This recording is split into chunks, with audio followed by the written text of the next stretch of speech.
তো আগামী 8ই সেপ্টেম্বর তারিখে তোমরা যারা ক্লাস 12 অর্থাৎ দ্বাদশ শ্রেণীতে পড়াশোনা করছো তোমাদের তৃতীয় সেমিস্টারের বাংলা পরীক্ষা। আর এই ভিডিওটিতে আমি ক্লাস 12 অর্থাৎ দ্বাদশ শ্রেণীর তৃতীয় সেমিস্টার পরীক্ষার জন্য বাংলা বিষয়ের একটি অত্যন্ত গুরুত্বপূর্ণ নমুনা প্রশ্নপত্র ও তার উত্তর নিয়ে হাজির হয়েছি। আজকের এই প্রশ্নপত্রটিতে বলা প্রত্যেকটি প্রশ্ন তোমাদের তৃতীয় সেমিস্টারের বাংলা পরীক্ষার জন্য চূড়ান্ত গুরুত্বপূর্ণ। কাজেই বন্ধুরা, তোমরা যারা বুঝতে চাও তোমাদের পরীক্ষার প্রস্তুতি কেমন বা তোমরা যারা তৃতীয় সেমিস্টারের বাংলা পরীক্ষায় ভালো রেজাল্ট করতে চাও তারা অবশ্যই ভিডিওটি শেষ পর্যন্ত দেখতে থাকো। আর যদি এই চ্যানেলে নতুন হয়ে থাকো তাহলে অবশ্যই এই রিয়াজ টিউটোরিয়াল চ্যানেলটি সাবস্ক্রাইব করে পাশে থাকা বেল আইকনটি প্রেস করে রাখো। আর ভিডিওটি শেষ পর্যন্ত দেখার অনুরোধ রইল, কেননা ভিডিওটির মধ্যে আমি বলে দেব কিভাবে তুমি যদি সারা বছরও তৃতীয় সেমিস্টার পরীক্ষার জন্য কোনো টিউশনও না পড়ে থাকো তারপরেও আমাদের কাছ থেকে শেষ মুহূর্তে পিডিএফ ফাইল কালেক্ট করে তৃতীয় সেমিস্টারের পরীক্ষায় ভালো রেজাল্ট করতে পারবে। তার জন্য তোমাদেরকে ভিডিওটি শেষ পর্যন্ত দেখতে হবে। তো চলো দেখে নেওয়া যাক কি বলা হয়েছে প্রশ্নপত্রে। তো দেখে নাও, দেওয়া আছে সঠিক উত্তরটি নির্বাচন করো। অর্থাৎ বাংলা প্রশ্নপত্রে তোমাদের 40টি এমসিকিউ প্রশ্নের উত্তর করতে হবে। প্রত্যেকটি প্রশ্নের মান 1 করে, টোটাল 40 নম্বর। দেখে নেব 1-এর দাগে কি আছে। আদালত অবমাননার জন্য জয়রাম মুখোপাধ্যায়ের জরিমানা হয়েছিল। উত্তর হয়ে যাবে খ-এর দাগের অপশনটি, অর্থাৎ 5 টাকা। এরপর দেখে নেব 2-এর দাগে কি আছে। পীরগঞ্জের মেজবাবুর মেয়ের বিয়ে অনুষ্ঠিত হবে। তো এর উত্তর হয়ে যাবে ঘ-এর দাগের অপশনটি, অর্থাৎ সোমবার। 3-এর দাগে সেখানেই আদরণীকে পাঠাইবার পরামর্শ হইল, কোথায়। তো এর উত্তর হয়ে যাবে ক-এর দাগের অপশনটি, অর্থাৎ রসুলগঞ্জে। এরপর দেখে নেব 4-এর দাগে দেশ বামুনহাটে একটি বড় মেলা হয়। তো এর উত্তর হয়ে যাবে গ-এর দাগের অপশনটি, অর্থাৎ চৈত্র সংক্রান্তিতে বামুনহাটে একটি বড় মেলা হয়। তোমরা দেখতেই পাচ্ছ প্রত্যেকটি প্রশ্ন গুরুত্বপূর্ণ, তাই ভিডিওটি শেষ পর্যন্ত দেখবে। যদি এই ধরনের প্রশ্নপত্র তোমাদের তৃতীয় সেমিস্টারের পরীক্ষা হয় তাহলে তোমরা বুঝে যাবে যে তোমরা কত নম্বর পেতে চলেছ। তাই অবশ্যই ভিডিওটি শেষ পর্যন্ত দেখবে। এরপরে 5-এর দাগে কি আছে। কল্যাণীর বিবাহের দিন স্থির হয়েছে। তো এক্ষেত্রে উত্তর হয়ে যাবে খ-এর দাগের অপশনটি, অর্থাৎ 10ই জ্যৈষ্ঠ। এরপরে 6, হিরে মতির সাজ পোড়ানো ঘোড়ার উপর ড্যাশ বসালে কি ভালো দেখায়। তো এর উত্তর হয়ে যাবে গ-এর দাগের অপশনটি, অর্থাৎ বাদর বসালে কি ভালো দেখায়। এরপরে 7 কি আছে। স্বামী বিবেকানন্দের বাংলা ভাষা প্রবন্ধটির উৎস গ্রন্থ। তো এর উত্তর হয়ে যাবে ক-এর দাগের অপশনটি, অর্থাৎ ভাববার কথা। এরপরে 8, যারা দেশ এসেছেন তারা সকলেই সাধারণ লোকের ভাষায় সাধারণকে শিক্ষা দিয়েছেন। তো এর উত্তর হয়ে যাবে ঘ-এর দাগের অপশনটি, অর্থাৎ লোকহিতায়। এরপরে 9 কি আছে। নতুন পতাকায় ধর্মকে চিহ্নিত করেছিলেন যিনি।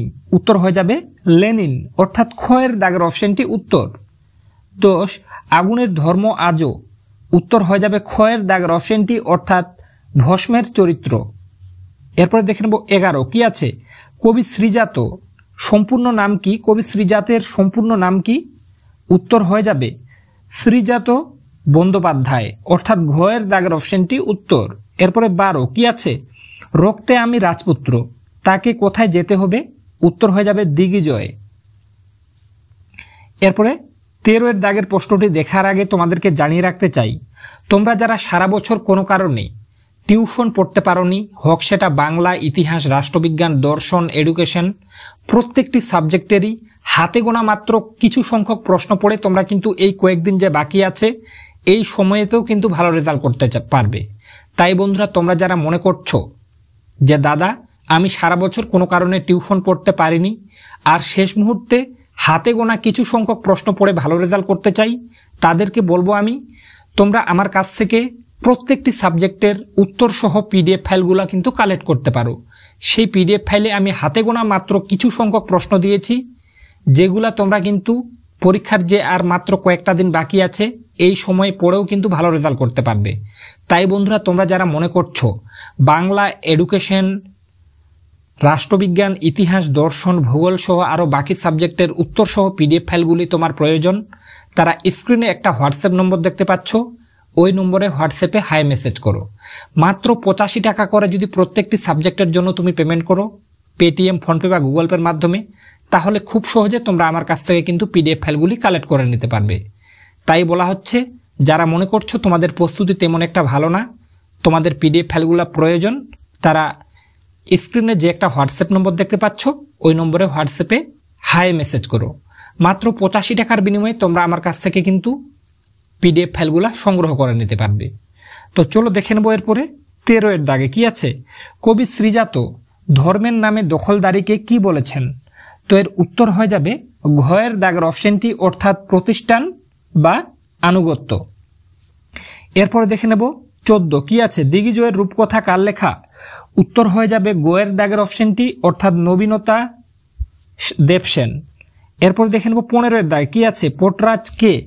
তো এর উত্তর হয়ে যাবে ঘয়ের দাগের অপশনটি, অর্থাৎ দামা। এরপরে দেখে নেব 16 পোটরাজ রোদে বেরোয় না। উত্তর হয়ে যাবে কয়ের দাগের অপশনটি, অর্থাৎ 3 দিন হয়ে গেল। এরপরে 17 যখন সময় সুবিধের না তখন কি করতে হবে? তো এর উত্তর হয়ে যাবে ঘয়ের দাগের অপশনটি, অর্থাৎ সমঝে পার হতে হবে। এরপরে 18 বর্ণনামূলক ভাষাবিজ্ঞান আলোচনা করে। তো এর উত্তর হয়ে যাবে খয়ের দাগের অপশনটি, অর্থাৎ সমকালীন ভাষার গঠন রীতি নিয়ে। এরপরে 19 বাকযন্ত্রের সাহায্যে ধ্বনিগুলির উচ্চারণ আলোচিত হয় যেখানে, তা হলো উত্তর হয়ে যাবে গয়ের দাগের অপশনটি, অর্থাৎ ধ্বনিবিজ্ঞানে। এরপরে 20 এর দাগে কি আছে। বাংলা উচ্চারণে অর্ধস্বরের সংখ্যা হলো, উত্তর হয়ে যাবে গয়ের দাগের অপশনটি, অর্থাৎ 4টি। এরপরে দেখে নেব 21 এর দাগে। তার আগে আবারও বলে রাখছি, তোমাদের মধ্যে এমন অনেকে আছো যারা সারা বছর কোনো কারণে টিউশন পড়তে পারোনি আর শেষ মুহূর্তে কিছু সংখ্যক প্রশ্ন পড়ে ভালো রেজাল্ট করতে চাও। তাদের বলবো বন্ধুরা, তোমরা স্ক্রিনে হোয়াটসঅ্যাপ নম্বর দেখতে পাচ্ছ, তোমরা যদি প্রত্যেকটি সাবজেক্টের জন্য 85 টাকা করে পেমেন্ট করো, হোক সেটা বাংলা, ইতিহাস, দর্শন, রাষ্ট্রবিজ্ঞান, এডুকেশন, তোমরা যদি 75 টাকা করে পেমেন্ট করো, 85 টাকা করে, ভুল করে আমি 75 টাকা বললাম, 85 টাকা করে যদি প্রত্যেকটি সাবজেক্টের জন্য পেমেন্ট করো, তাহলে কিন্তু তোমরা খুব সহজে আমার কাছ থেকে পিডিএফ ফাইলগুলো সংগ্রহ করে নিয়ে তোমাদের প্রস্তুতি আরো ভালো করতে পারবে। তাই বলা হচ্ছে, স্ক্রিনে একটা হোয়াটসঅ্যাপ নম্বর দেখতে পাচ্ছ, ওই নম্বরে হোয়াটসঅ্যাপে হাই মেসেজ করো। আর যারা চ্যানেলে নতুন তাদের কাছেও রিকোয়েস্ট, চ্যানেলে নতুন হয়ে থাকলে অবশ্যই চ্যানেলটি সাবস্ক্রাইব করে রাখবে। এরপরে 21 এর দাগে কি আছে। র ধ্বনিটি হলো, উত্তর হয়ে যাবে কয়ের দাগের অপশনটি, অর্থাৎ কম্পিত ধ্বনি। এরপরে 22 শব্দের অর্থের অভিন্নতা বোঝাতে ব্যবহৃত হয়। উত্তর হয়ে যাবে গয়ের দাগের অপশনটি, অর্থাৎ সমার্থকতা। এরপরে 23 দারুণ শব্দের আদি অর্থ। উত্তর হয়ে যাবে দারুণ শব্দের আদি অর্থ হলো গয়ের দাগের অপশনটি, অর্থাৎ কাষ্ঠ নির্মিত। এরপরে 24 উপবাস শব্দের অর্থ নিকটে বাস, বর্তমান অর্থ অনাহার, এটি শব্দার্থ পরিবর্তনের যে ধারায় পড়ে। উত্তর হয়ে যাবে ঘয়ের দাগের অপশনটি, অর্থাৎ অর্থের রূপান্তর। এরপরে 25 থিসরাস হলো একটি। তো এর উত্তর হয়ে যাবে গয়ের দাগের অপশনটি, অর্থাৎ গ্রিক শব্দ। 26 শব্দার্থের প্রথম ভাগটির নাম। উত্তর হয়ে যাবে গয়ের দাগের অপশনটি, অর্থাৎ সাধারণ অর্থ। 27 হাফ আখড়াই গানের জন্ম দেন। উত্তর হয়ে যাবে কয়ের দাগের অপশনটি, অর্থাৎ মোহনচাঁদ বসু। এরপরে 28 বসু বিজ্ঞান মন্দির স্থাপিত হয়। উত্তর হয়ে যাবে কয়ের দাগের অপশনটি, অর্থাৎ 1917 খ্রিস্টাব্দে। এরপরে 29 ভারতের কৃষি গবেষণাকে আন্তর্জাতিক মানের করে তুলেছিলেন। উত্তর হয়ে যাবে গয়ের দাগের অপশনটি, অর্থাৎ নীলরতন ধর। এরপর দেখে নেব 30 এর দাগে। তার আগে বলে রাখছি, আমি আগামীকালের বিভিন্ন টেস্ট পেপার ঘেটে বাংলা বিষয় থেকে হাতে গোনা মাত্র কয়েকটা প্রশ্ন তোমাদের সামনে তুলে ধরব। আগামীকাল সেই ভিডিওটা আপলোড করা হবে। হ্যাঁ বন্ধুরা, আজকে ভিডিওটি তোমরা দেখছো, আগামীকালকে বাংলা বিষয়ের একটা লাস্ট মিনিটের সাজেশন চ্যানেলে আপলোড করা হবে। বিভিন্ন টেস্ট পেপার ঘেটে যে প্রশ্নগুলো সব থেকে গুরুত্বপূর্ণ সেগুলাই কিন্তু তোমাদের সামনে তুলে ধরবো। তাই তোমরা যারা চাও সবার আগে তোমার কাছে ভিডিওটি পৌঁছে যাক, তার জন্য তোমাদেরকে চ্যানেলটি সাবস্ক্রাইব করে পাশে থাকা বেল আইকনটি প্রেস করে রাখতে হবে। হ্যাঁ বন্ধুরা, আগামীকাল বাংলা বিষয়ের লাস্ট মিনিটের সাজেশন চ্যানেলে আপলোড করা হবে। তাই তোমরা যারা মনে করছো সেই সাজেশনটি সবার আগে তোমার কাছে পৌঁছে যাক, তার জন্য তোমাদেরকে চ্যানেলটি সাবস্ক্রাইব করে পাশে থাকা বেল আইকনটি কিন্তু প্রেস করে রাখতে হবে। আর যাদের পিডিএফ ফাইলটি প্রয়োজন তারা স্ক্রিনে দেখতে পাচ্ছ হোয়াটসঅ্যাপ নম্বর, ওই নম্বরে যদি হোয়াটসঅ্যাপে মেসেজ করো তাহলে তোমরা বিভিন্ন সাবজেক্টের উত্তর সহ পিডিএফ ফাইলগুলো কালেক্ট করে এই কয়েকদিন পরেও কিন্তু ভালো রেজাল্ট করতে পারবে তৃতীয় সেমিস্টারের পরীক্ষায়। এরপরে দেখে নেব 30-এর দাগে কি আছে, নিচের খেলোয়াড়দের মধ্যে যিনি ক্রিকেট খেলার সঙ্গে যুক্ত ছিলেন, উত্তর হয়ে যাবে কোয়ের দাগের অপশনটি অর্থাৎ ঝুলন গোস্বামী। এরপরে 31, সন্ধ্যার পর গৃহে ফিরিয়া ড্যাশ বসিয়া সমবেত বন্ধুমণ্ডলীর নিকট মুখোপাধ্যায় এই কাহিনী সবিস্তারে বিবৃত করলেন। তো এর উত্তর হয়ে যাবে খয়ের দাগের অপশনটি অর্থাৎ বৈঠকখানায়। এরপরে 32, কি আছে, যারা ড্যাশ এসেছেন তারা সকলেই সাধারণ লোকের ভাষায় সাধারণকে শিক্ষা দিয়েছেন। এটা হয়ে যাবে ঘয়ের দাগের অপশনটি অর্থাৎ লোকহিতায়। এরপরে 33, দিগ্বিজয়ে যেতে হবে ড্যাশ দিলেন সাজিয়ে। তো এর উত্তর হয়ে যাবে গোয়ের দাগের অপশনটি অর্থাৎ দুয়োরানি। এরপরে দেখে নেব 34-এর দাগে কি আছে, ক্রম অনুসারে বাক্যের পুনর্বিন্যাস করো। তো এর উত্তর হয়ে যাবে গোয়ের দাগের অপশনটি অর্থাৎ বি, প্রথমে বি এর দাগের বাক্যটা হবে, তারপরে ডি এর দাগে, তারপরে এ এর দাগে, তারপরে সি এর দাগে, অর্থাৎ গোয়ের দাগের অপশনটি উত্তর। এরপরে দেখে নেব 35-এর দাগে কি আছে, দেখে নাও, সত্য ও মিথ্যা নির্ণয় করো। কি সত্য মিথ্যা নির্ণয়, এক্ষেত্রে উত্তর যেটা হয়ে যাবে, উত্তর হয়ে যাবে গোয়ের দাগের অপশনটি। এক্ষেত্রেও গোয়ের দাগের অপশনটি উত্তর, অর্থাৎ এ সত্য, বি মিথ্যা, সি সত্য, ডি সত্য। এ সত্য, বি মিথ্যা, সি সত্য, ডি সত্য। তো এরপরে দেখে নেব 36-এর দাগে কি আছে, দেখে নাও, সর্বপ্রথম বাংলায় ধ্রুপদ রচনা করেন। তো এক্ষেত্রে উত্তর হয়ে যাবে ঘয়ের দাগের অপশনটি অর্থাৎ রামশঙ্কর ভট্টাচার্য। এরপর দেখে নেব 37-এর দাগে কি আছে, স্তম্ভ মিলিয়ে সঠিক বিকল্পটি নির্বাচন করো। অর্থাৎ তোমাদের স্তম্ভ মেলাতে হবে। তো দেখতে পাচ্ছ ক স্তম্ভ, খ স্তম্ভ। ক স্তম্ভে প্রথমে কোয়ের দাগে আছে কি আছে, মুখের মান্য বাংলার স্বরধ্বনির সংখ্যা। তো এক্ষেত্রে উত্তর হয়ে যাবে মুখের মান্য বাংলা স্বরধ্বনির সংখ্যা, উত্তর অতুল প্রসাদ সেন। এরপরে দেখে নেব খয়ের দাগে খণ্ডধ্বনির অপর নাম হলো, উত্তর হয়ে যাবে বিভাজ্য ধ্বনি। এরপরে একের বেশি স্বরধ্বনির সমন্বয়ে সৃষ্ট যৌগিক স্বরধ্বনি, আর বাক্যে সুরের ওঠাপড়াকে বলে সুর তরঙ্গ।